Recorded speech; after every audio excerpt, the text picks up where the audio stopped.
Hello, you're listening to On Israel in Al Monitor. I'm Ben Caspit from Tel Aviv. The crisis that broke out in relations between Moscow and Jerusalem in recent weeks seems to be easing. An Israeli legal team is now in Russia to deal with the ostensible cause of the crisis, Russia's plans to shut down the operations of the Jewish agency that facilitates immigration to Israel. However, this saga is far from over. Putin has yet to speak out on the matter, and as everyone knows, he always has the final say. Vladimir Putin has always been considered a great friend of Israel and a true lover of Jews wherever they are, although the Russians and before them the Soviet Union were always the main strategic supporter of Israel's enemies, whether Arab countries for decades and Iran these days. That's one of the reasons for Israel's decision to adopt a kind of clumsy neutrality when the crisis between Russia and Ukraine broke out, and why it was reluctant to line up with the Western democratic camp when the horrific images emerged from Russia's invasion of Ukraine. But in recent months, with a considerable delay, Israel has joined the United States, Western Europe, and the rest of the enlightened world. Is the order to close the Jewish agency a kind of reprisal by Putin for this shift in Israeli policy? Will the crisis also lead to friction and perhaps even a confrontation between the Israeli and Russian air forces in the skies over Russia? Our guest today will try to answer these questions. Arkady Mil-Man is the head of the Russia program at the Institute for National Security Studies, INSS. He was Israel's ambassador to Moscow and to Azerbaijan. He'll be here right after a short break. If you're listening to this podcast, you obviously care about the Middle East, and if you do, you should probably be reading Al Monitor. Al Monitor is a global newsroom headquartered in Washington, D.C., with a network of over 160 contributors around the world. Al Monitor offers first-class reporting and analysis from a range of perspectives and an approach that represents the highest journalistic standards, as well as an award-winning commitment to press freedom and independence. If you haven't done so already, visit us at almonitor.com, check out our articles, and sign up for our free newsletters. There's a lot to choose from, including the Week in Review, an essay that offers unusual insights and forecasts into the region based upon Al Monitor's outstanding reporting. And if you haven't done so, please subscribe to our Al Monitor podcast on your favorite podcast platform, on Israel with Ben Caspit and on the Middle East with me, Andrew Parasolidi.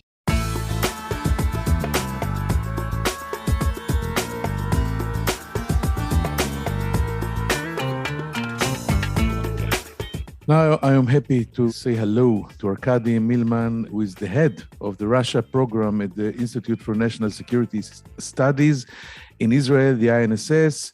Hi, Arkady. How are you doing? And thank you for joining us here in On Israel in Al Monitor. Thank you.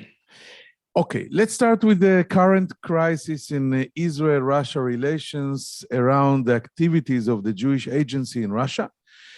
Is this a technical, bureaucratic clash, or is it something deeper to do with Russia's dissatisfaction with Israel's transition from relative objectivity to support for Ukraine and the West with regard to Russia's invasion? The crisis is definitely not technical, bureaucratic, but it is also not directly connected to the change of the Israeli position on the war issue. First of all, because there was no significant change in the Israeli position. Israel hasn't started to supply weapons to Ukraine. The loan that Ukraine requested, 500 million, hasn't been approved, etc. There are more examples. Secondly, the war was only a catalyst to a long-time process of worsening of Russia's relations with the West. And Israel, as a part of the West in Russian eyes, couldn't avoid it. I would say that the crisis around Sokhnut that we see today is mostly the result of internal processes in Russia. For the last decade, the atmosphere there became more and more hostile towards foreigners, including towards locals who receive financial support from outside Russia. If we add to the formula rising levels of anti-Semitism and the war in Ukraine as a strong catalyst of the hostility towards the West, this is the result that we see today. So you say actually it's a lot deeper than what you see with the agency or the war. It's an historical maybe a crisis or process. So I want to ask you about the Jewish agency's problems with the Russian government. They began a few years ago and have intensified steadily, long before the current crisis. Are the Russians simply trying to take advantage of an existing but small bushfire to turn it into the threat of a forest wildfire? Or actually what you said is this is a process, and the Sokhnut issue is an opportunity for the Russians to go ahead with the crisis? Ben, look, actually, this is one of the favorite Russian tactics, to create a small fire and then, when the time is convenient, to make a full-fledged crisis out of it. We see it in the internal politics, when minor criminal cases are being started against oppositionists. And then sometimes years after, people get arrested and go to jail. The last case is the case of Leonid Gozman with Israeli citizenship.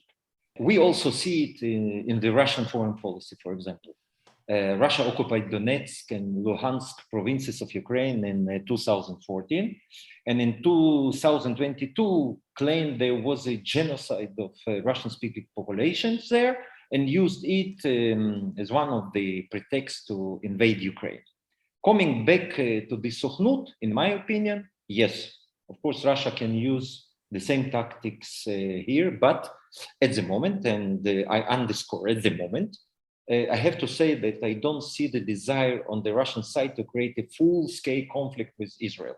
On the contrary, it seems like the tensions is calming down now. But remember, the potential of escalation is still there. So let's talk about the Jews in Russia. There are over 150,000 Jews living in Russia.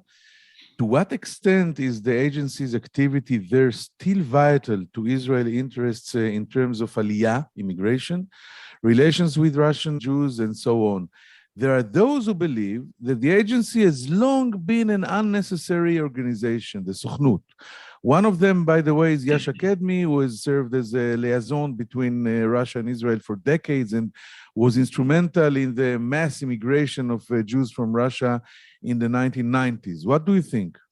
First of all, 150,000 Jews, I think that we don't know exactly the number. Maybe it's more. And there is also the category that we have the people that they have the right to make aliyah to Israel, but they are not a Jewish population. And I think the numbers are higher that you mentioned.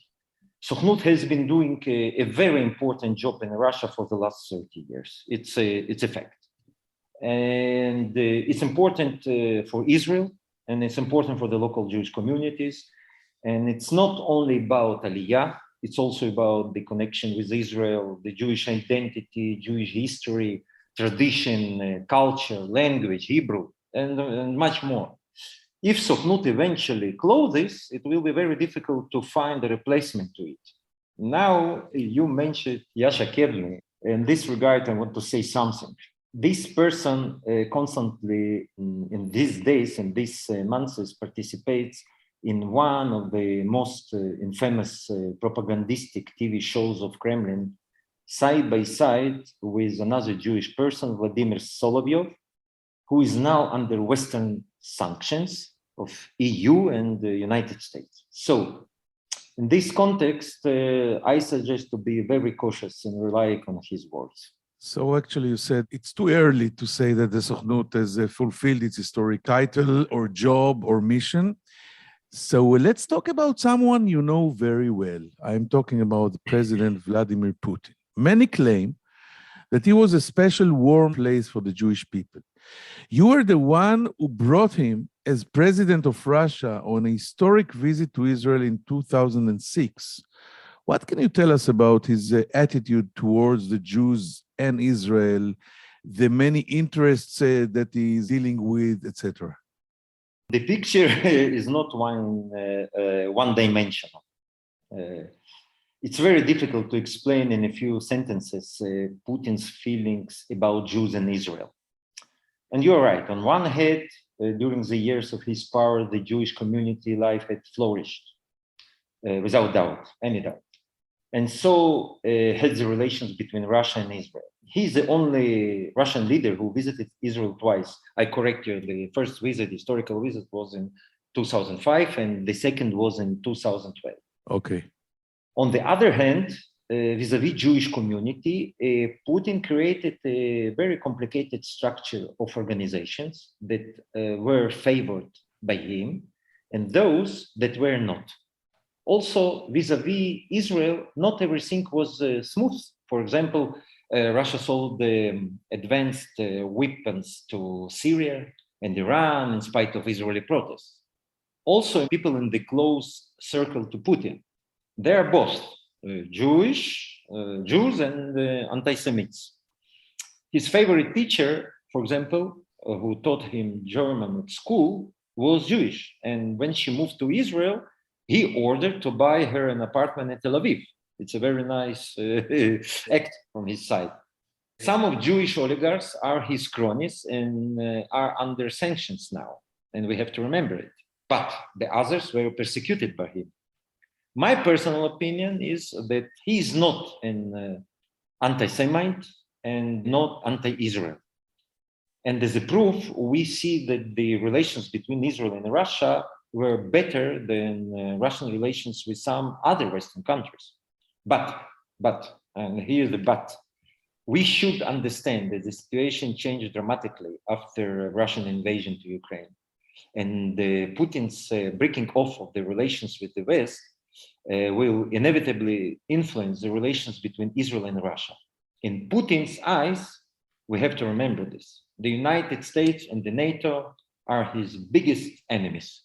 And for Israel, the US is the closest and the most important strategic ally. And we can't ignore this factor. So we have to be cautious here as well. If there is indeed a significant and deep crisis in Israel-Russia relations, could it spill over from the political diplomatic to the military sphere, and especially to the freedom of action that Israel's Air Force enjoys in the skies over Syria, which are controlled by Russians' radar systems? First of all, I have to say that the real crisis is not here yet. And I very much hope it won't come. Regarding Syria, we should remember that in giving Israel freedom of action there, Russia is not doing us any favors.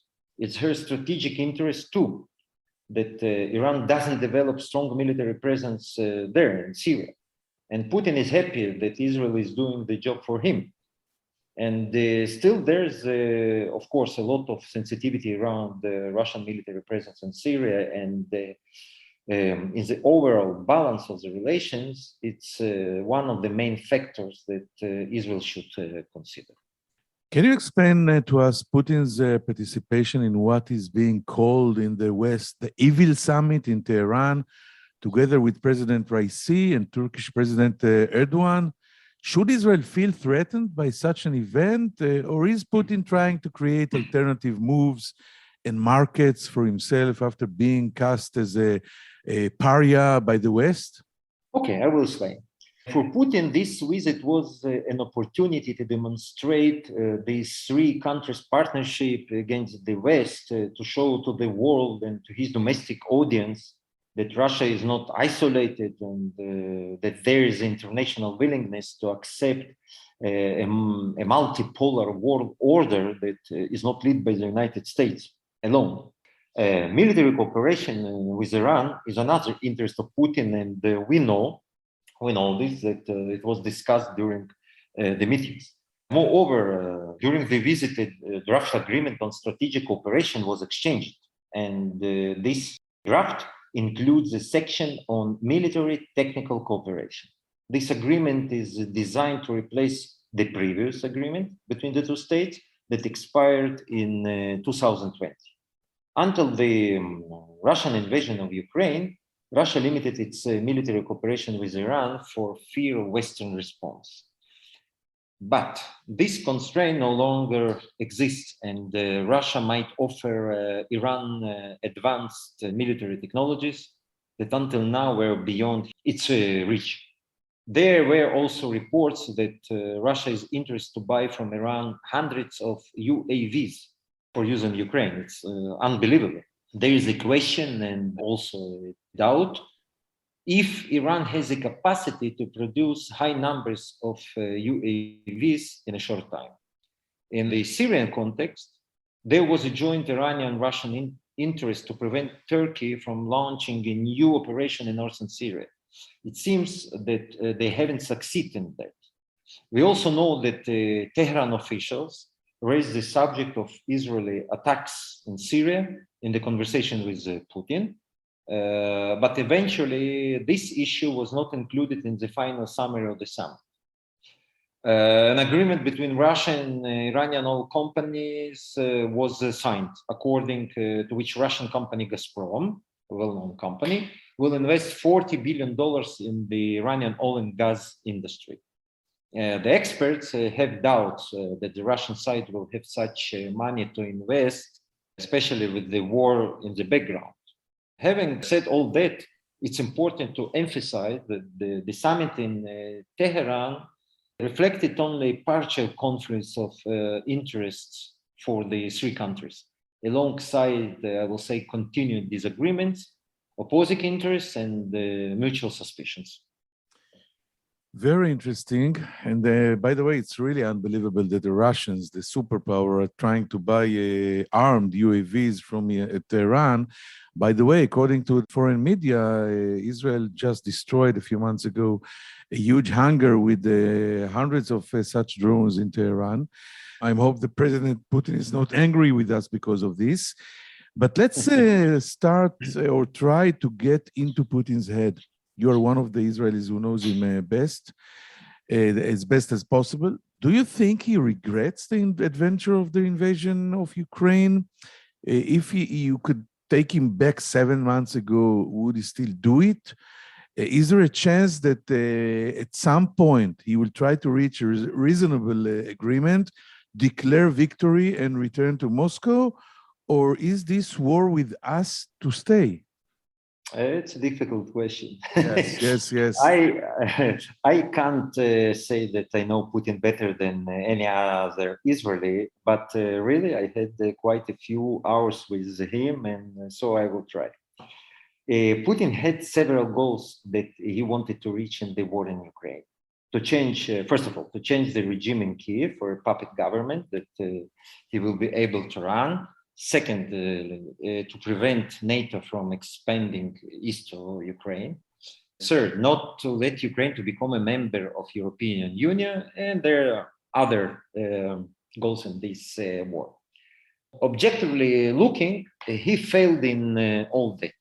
What he succeeded to do, in my opinion, in the moment, it's to occupy territories in eastern and southern parts of Ukraine and to create a corridor between Donbass, its eastern part of Ukraine, to the Crimea Peninsula that he occupied in 2014.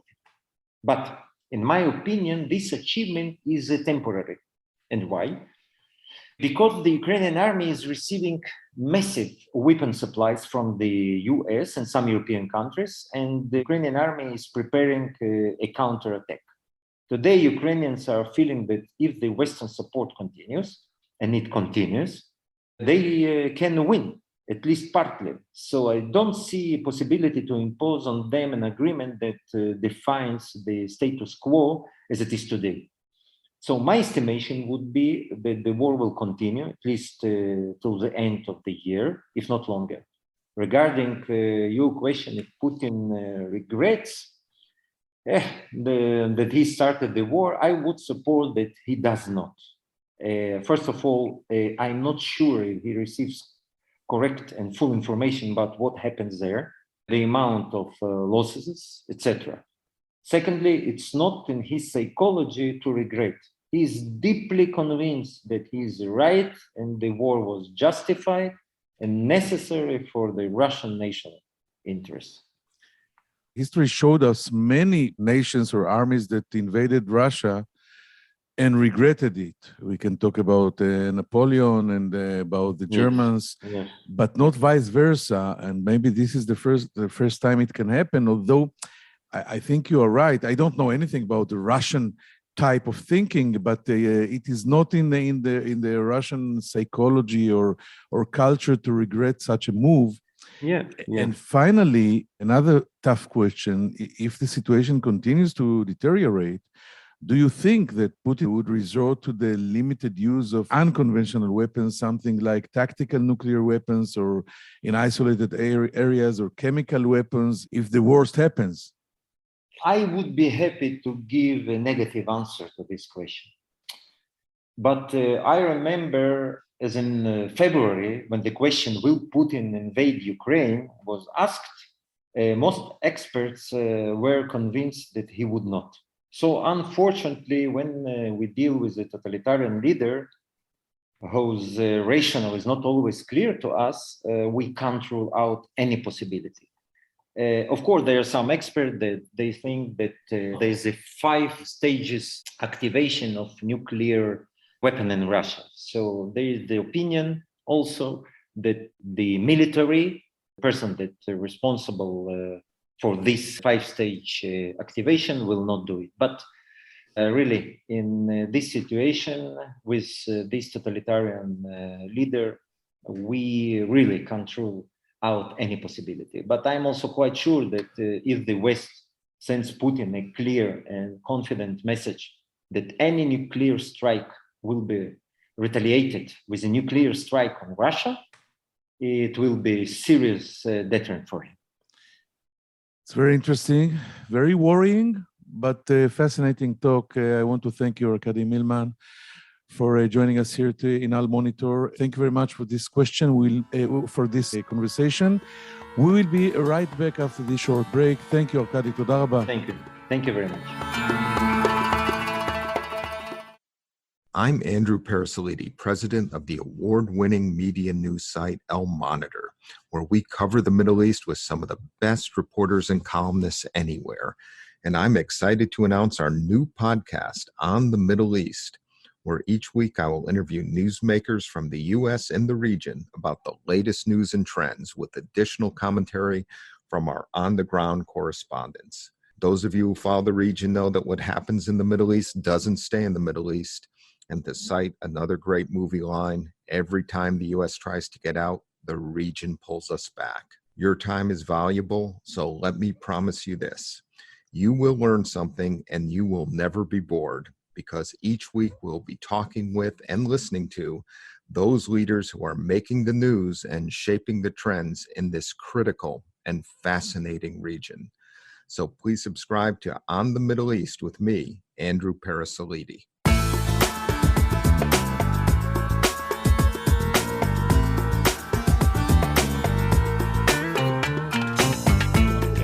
Thank you for staying with us. The big question about who is the real Vladimir Putin, a Jew lover and the Israel supporter, or vice versa, could not be answered in this interesting conversation with Ambassador Arkady Mil-Man. The situation is a little more complicated, and as he said, the Russian president is not a one-dimension person. There are many sides. Of course, Jewish life in his times flourished in what was the Soviet Union and now is Russia. On the other hand, he created a very complicated structure. Many Jewish oligarchs or just Jews are under boycott or had to flee Russia. On one hand, his favorite teacher from childhood was Jewish, and he bought her an apartment when she immigrated, made an aliyah to Israel. And on the other hand, he just came back from the Evil Summit in Tehran, etc., etc. So Putin is everything. Only Putin will decide if in the next months or years he will be pro-Israel or against it.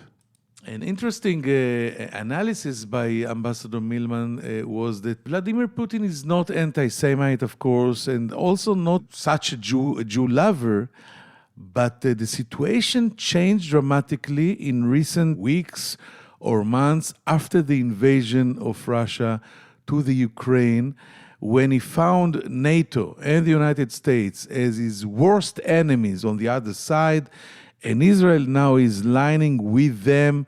This can be dangerous, and Putin can find himself, or we can find him, on the wrong side of the equation. When we spoke about the crisis around the Jewish agency's action in Russia, Ambassador Mil-Man said the crisis is not technical or bureaucratic, but it's not necessarily connected to the Jewish agency, but maybe, as we said, to the Israeli stand right now in the Ukraine. But the ambassador said that he does not recognize a significant change in the Israeli stand in Ukraine, although Naftali Bennett is not there anymore and Yair Lapid is leaning more to the West, but there is not such a difference between them.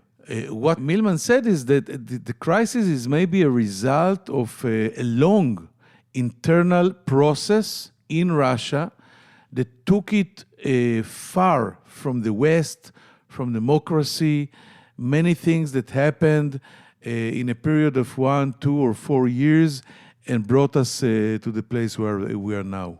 And maybe it's an example to a Russian expertise, like Ambassador Mil-Man described us, to lit a small fire. He called it one of the favorite Russian tactics, to create a small crisis and then use it when you like to use it and make it bigger. You can make a big drama out of it in order to get the results you want. One of the key points was, I think, in the end of the conversation, when I asked him if the situation will go on deteriorating from the Russian point of view, can Putin consider or even try or act or use an unconventional weapon like chemical weapon or maybe a tactical nuclear weapon? And Ambassador Mil-Man, that knows Putin and served in Moscow, said that he would be very happy to give us negative answer, but he cannot do it because he said, when we asked all the analysts in February, back in the beginning of this year, if he's going to invade, if Putin will really invade the Ukraine in the end, most of them answered no. So why answer no now when the invasion is a failure and the situation of the Russian army is not getting better? And he said it can be solved or it can be blocked only by a very clear demonstration of will by the West that will say that any nuclear attack by Russia on the Ukraine will be retaliated immediately with a similar attack on Russia. This can be the cure or can solve these possibilities, horrific possibilities of deterioration in Europe. We'll meet here next week in the same place on Israeli Now Monitor. I hope you enjoyed it or find it interesting. I'm Ben Caspit from Tel Aviv. Take care and bye-bye.